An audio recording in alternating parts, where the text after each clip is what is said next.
আর কি বলবো, ছোটবেলায় তো পড়ার জন্য আমাদের জুতো পর্যন্ত ছিল, একটা হাওয়াই চটি কিনবো সেরকমও সামর্থ্য ছিল না। নমস্কার, নমস্কার সকলকে। আমি সুমন মণ্ডল। তো আমাকে এখানে বেসিক্যালি ডাকা হয়েছে আমার লাইফের কিছু এক্সপিরিয়েন্স, অভিজ্ঞতা সমস্ত কিছু শেয়ার করার জন্য।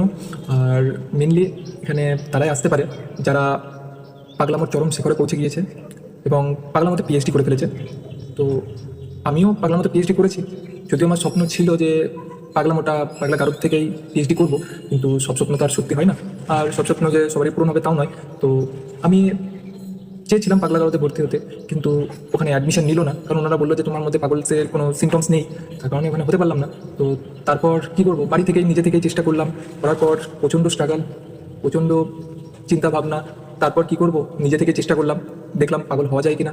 তারপর আস্তে আস্তে এগিয়ে আসলাম, নিজে থেকে চেষ্টা করলাম। তো এই কিছু কথা তোমাদের সঙ্গে শেয়ার করব, তাই আজ এখানে এসেছি। তো তার আগে আমি চশমাটা খুলে নিই, কিছু দেখতে পাচ্ছি না।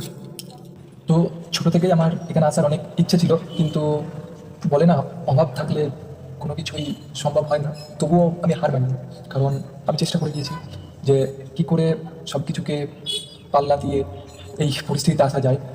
আজ আমি এই পরিস্থিতিতে এসেছি, তার জন্য মানে যাদের অবদান সব থেকে বেশি, তো তারা হলো আমার পাড়ার লোক।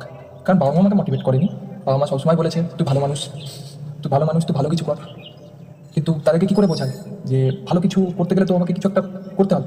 তো পাড়ার লোক আমাকে সবসময়ই আমাকে সাজেশন দিত যে পাগল, পাগলামো করিস। তো সেখান থেকে আমি মোটিভেট হই এবং আমি ভাবি যে পাগলামো শুরু করব।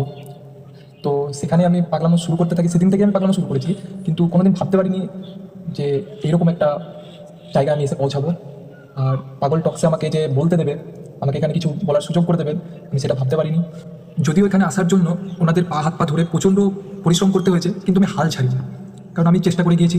ওনাদেরকে বারবার বারবার পা ধরে একটা সুযোগ চাইছিলাম, তো ওনারা বিরক্ত হয়ে আমাকে সুযোগ দিয়ে দেয়, আর তার জন্যই আজ আপনাদের সামনে আসতে পারছি।